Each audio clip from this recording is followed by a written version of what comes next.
เดี๋ยวมื้อนี้จะมาทดสอบวาล์วน้ำจักซักเครื่องที่ว่าเราสั่งมาใหม่ว่าจะใช้งานได้หรือบ่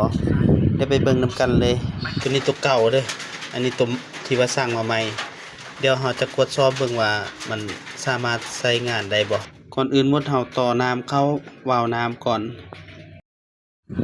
จากนั้นเปิดน้ำและเบิ่งจุดที่เราต่อนี่ว่ามันหัวบ่ถ้าบ่หัวแล้วก็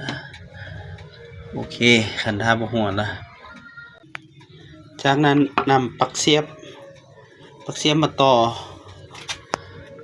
เข้าคอยของโซลินอยด์วาล์ว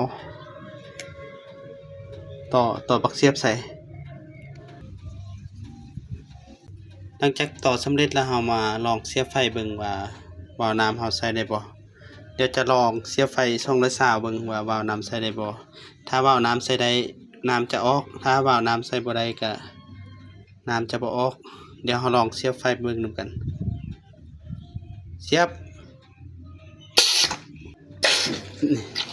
นี่เสียบแล้ววาล์วน้ำออกแสดงว่าวาล์วน้ำใช้ได้